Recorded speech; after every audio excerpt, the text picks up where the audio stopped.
Ihe ndị a na-akọwa wụ ịchụ aja. Ka ọ godere anyị maka ịchụ aja. Ịchụ aja ka mma karịa ịgwọ ọgwụ maka na ndị Igbo ha agwọ ha ọgwụ aja ka ha chọrọ. Onye ọbụla hụrụ na-agwọ ọgwụ ga-emekwa n'ihe ike because na dibịa ga-agwọrọ gị amakwacha gị eziokwu. All right, beautiful people, it's your boy again, Chukwemeka, aka XTYPE, the extra talented young progressive entrepreneur, the RAB refinable boy, SBGC Street Boy Gone Classy, and I'm rapping Namen TV, bringing you vibes from all over the streets. Today, I'm about to make a very special exposition about the Igbo market. Remember that Igbo people has the Eke, Orie, Afo, and Nkwo. And this is very, very important in the Igbo cosmology. But today I'm bringing you to the land of Mbiri. Right here is the Afo Nudo. Yes, this particular village in Mbiri land trades on the Afo Day, Afo Market Day. And this place is Afo Nudo. Nudo simply means the mother of peace. Ne, mother, peace. Udo, peace, yes. Ne Udo, mother of peace. And what I want to expose today, or the exposition that I'm about to bring to you today, is special. It will cause some people to ponder, and it will cause some other people to make some derogatory attacks on my person. But then, that is not the problem. The issue is, I want to cause you to think and make research on your own, an independent research on your own, in order for us to grow and understand who we are. What I'm about to talk about is the markets in Igbo land. In every Igbo village, there is a market. It's neither the Eke, Orie, Afo, or the Nkwo. But the unique thing, the significant thing about all these markets is the proximity, or I would say, let me start like this. The shrine, there is a shrine in each Igbo market. Make research on your own. There is a shrine in each Igbo market. Be them Afo, Nkwo, Orie, or Eke, there is a shrine. There is a deity that controls or takes care of such markets. And the case of this place, of this Afo Nudo, is the deity is a female goddess, the Nudo. And its shrine is somewhere around this corner. But what I want to bring to the people for the purpose of research and education is the proximity between these shrines and church. There is a church by this side. Does that ring a bell? Yes, it must ring a bell. Because in each Igbo community, there is a market. And each of this market is being controlled or ruled or taken care of by a deity. In the case of the Ngeri, this place is Afo Nudo. The Nudo is the female goddess. Is a goddess that takes care of or controls this particular market. So, but then what I'm about to show to you is what does the proximity of a shrine in the market and also the church has to do.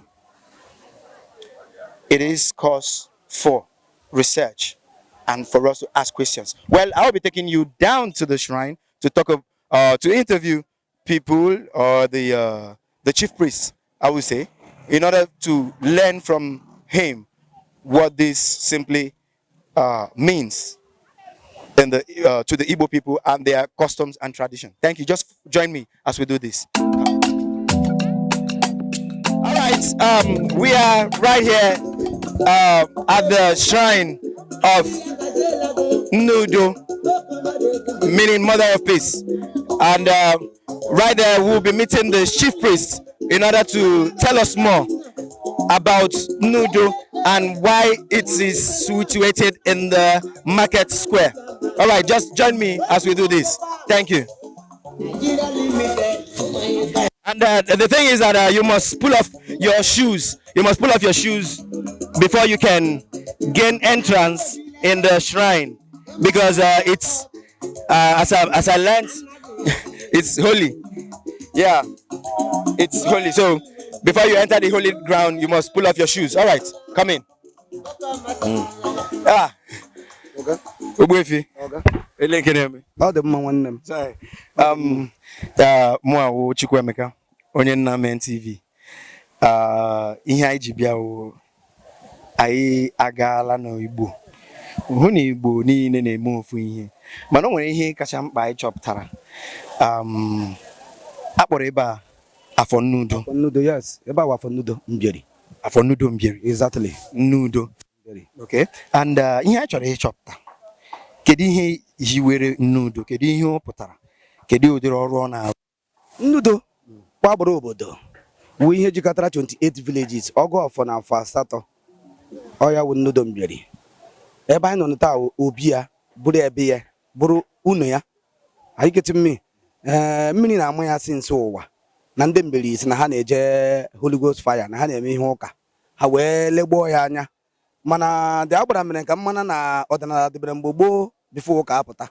So ebe mụnwa wụ Ogbuefi Chinyerugo wuo onye Mbieri, wuo onye bụ chi Ezinyere nwa, akwụdere m na omenala ga-adị, maka na ihe nna m hapụrụ m gbado anya ọkwụna n'elu ya ka nọ wee na-asị omenala ga-adị otu a ka ọ dị. Okay, nnudo, kedu ụdịrị chi ma ọ gbara nwaanyị, ha gbara nwaanyị ka ọ bụ wu nnudo Mbieri. Mgbe Mbieri lelere ya anya, ọ kụgburu mmadụ n'ahịa, wuchi Mbieri niile ma ọ kụgburu mmadụ ma emechala. So mgbuchi isi ahụ Mbieri na-agbagara agara, udo adịghị na Mbieri. Mana mụnwa bụ onye bụ chi Ezinyere nwa, wụ onye nnudo Mbieri na-abịa ezi ozi si na nnudo Mbieri ime m mkpata ego na mma rụrụ gị ụlọ, and omena m mkpata ego nụkwa n'elu ya si na mma rụrụ na adarụọla m ụlọ atụ ili ya sololite. Ngwekwe ya na mma akpọlata gị n'ihi na ihe na-alụwa ọlụ dị mma na ede alụ ọlụ ọjọọ. Taa ka m kpọlatara nnudo Mbieri wuo 6 of January ka m kpọlatara nnudo Mbieri si ihe nwere ya ahụ ọ na-alụ ya kọntinu ụlọ ya. Onye si na Mbieri ama ndị mma ya dị ya mma n'azụ, ọhịa m nwa kwuru. Okay, dịka ọrụ ndị ọ na-arụ, kedu ụdịrị ọrụ ọ na-arụ na Mbieri bụ ajọ ihe ọbụla dị na Mbieri ga-apụ. Nwanne ama edina nwanne ya, nwanne ama egbu nwanne ya, ihe ọjọọ ama mbata na Mbieri. Like Mbieri na-agbagara agara na-azụ isi, Obokwe na-azụ na ha wawishi Mbieri, Ụbakana na-azụ na ha wawishi Mbieri. Anyị doziri ya taa ka o jụọ aka ya kwuola onwe ya ọnụ ya, ya sị na ọ na-eme ire ya mee ka ịfụnanya is what I believe. N'ọlụ ọma ka ọ na-alụ, ọ da-alụ ọlụ ọjọọ. Okay, ihe ọzọ m chọrọ ihe gbatụtara Igbo niile, maka na anyị ma na ahịa dị ụbọchị na-anọ Eke, Orie, Afọ na Nkwọ, and n'Igbo niile m na-aga ala m na-etinye n'ụkwụ, m na-ahụ ahịa niile ha na-azụ ya. M na-elekwa anya sị na ebe ọbụla m gara m na-ahụ asị m na o nwere agbara n'ahịa nka enwe agbara but na ebe niile ahụ ahịa ahụ agbara nụcha ya, mana ụka nnukwa ndị niile arụkwachakwara ụka. Kedu ihe ọ pụtara? A na-ama aka? Gee ntị, adaghị m aka. Nọmba 1, ụka bịara abịa n'ala Igbo. Omenala dị bifo ụka ma exist n'ala Igbo anyị. Ndị ọcha garụrụ anyị wee were ihe anyị ji bụrụ odogwu wepụ ya, wereze Baịbụl nye anyị, wee werezi ihe anyị ji bụrụ odogwu na-emezi ihe dị mma n'obodo ha. Anyị nwa na-ata afụfụ. Anyị believe na Jizọs Kraịst ọ wụ eziokwu, anyị believe na ya na ọ na-ama exist, mana ọdịnala tọrọ ụka. So anyị nwa believe n'ọdịnala. And again, iwe ochie n'ala Igbo niile ị ga-afụ na ahịa ọbụla nwere mmụọ eji hibe ya. Ahịa ọbụla dị n'ala Igbo nwere mmụọ eji hibe ya. Anyị da na ndị Igbo ndị ọ nọ n'obi ha ekpochiele ya aja, mana ha mana ihe dị otu ahụ na-eme exist. Ọ ihe butere ọgba aghara n'ala Igbo. So ihe m na-ekwu taa dịka onye amụma Chineke bụ onye ozi, onye ọbụla mana o kpochitere arụsị obodo ya aja, jabọghee ya ka ọ lụba ọlụ ka ihe ọjọọ laa, maka na arụ gba afọ ọ bụrụ omenala. Ogbuefi, akpọghị Ogbuefi, kedu ihe meji kpọga aha? Ihe eji kpọm aha awụ nọ Anambra ka m nọ na-emechi ihe ike, na-ekpe ekpere, nọ na-agara ndị mmadụ, na-agbachi ọgwụ ike. Obodo m nọ n'ime ya elesi anya baa ma odogwu na-epe mpe, onye arọ ndị izu ọgụ na-eme dibịa. Anyị geti mme, ana m eji efi eme ọgọ, ana m eji efi eji ụlọ ọnwụ, ana m egbu efi otu esi egbu ọkụkọ na arụsị m na-enye nri, na-atị efi na mmiri, mkpesa ekpere ntị efi na mmiri. Jehova wee na-aza m ekpere, ọhịa njeza Ogbuefi. Okay, ihe ndị a na-akọwa wụ ịchụ aja. Kọwagodere anyị maka ịchụ aja. Ịchụ aja ka mma karịa ịgwọ ọgwụ, maka na ndị gboo ha agwọ ha ọgwụ, aja ka ha chọrọ. Onye ọbụla hụrụ na-agwọ ọgwụ, ọgwụ ga-emekwa n'ihe ike, because na dibịa ga-agwọrọ gị amakwacha gị eziokwu. And gị nwa na onwe gị aha gwọrọ ọgwụ bụ ige, ịmaghị ihe ọ na-eri na ihe ọ na-azọ. Ọgwụgodi gị ihe ọ na-eri na ihe ọ na-azọ.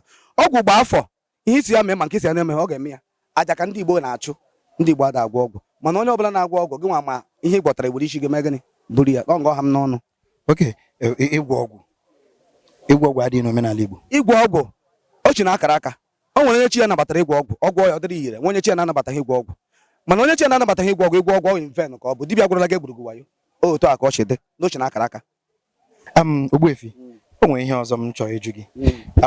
O nwere ihe iyi kọsị n'ahụ, and ebe m na-ahụkwa ihe a, ọ bụ akara nke obe. Kedu ihe ọ pụtara? Ihe ọ pụtara bụ ịgwa ọcha white wu peace bụ ihe ọma, red wu danger, nke a bụ cross wu ihe onye chere ka ọ ga-ahụ. Anyị geti mme maka na mgbe m na-akwado ka m na-abịa ka m kwado nnudo a, o nwere ndị bụ ajọ ihe n'obi si na mama akwado dị agbara wuchi na nwere nke ha nwere na kabọọdụ. That's why ji m ọgwụ bịa. Onye ji ọgwụ ya eweta ọgwụ ka anyị na-ene, mana ma ọgwụ na-alụkwa ọrụ. So otu ị hụrụ m na ebe a na ihe nya ebe a na-awa ọgwụ karịa ọgwụ bụrụ ọbara ọra, ọgwụ ka m na-agwọ. Otu a ka o si dị. Ogbuefi, agbakwa m gị ọzọ ka ọ dịrị gị na mma. Awụ m Chukwuemeka, onye Nnamen TV. Nnamen TV na-agagharị n'Igbo niile ịhụ na a na-emekọta Igbo ọnụ, na Igbo ga na-ekwu okwu n'ofu olu, na Igbo nọ na mba, na Igbo nọ na Bayelsa, Kogi, Benue, Cross River, Akwa Ibom, Enugu na Delta na Edo ga na-ekwu okwu n'ofu olu. Kedu ihe ị chere maka ihe a? Igbo kwesịrị ikwu na-ekwu okwu n'ofu olu. Anyị geti mme mana ịma na ọgba arụpụ juru n'Igbo, bitere ya juru n'Igbo. Mana onye sị na Igbo ga-akwụde, ọ ga-akwụde ya n'ihu. Onye sịkwa na ọma akwụde na ọgba arụpụ, ọ ga-eme ya n'azụ. Ọhịa mụwa Ogbuefi kwuru. Ogbuefi Igbo, udo, udo. All right, ka anyị kparịa.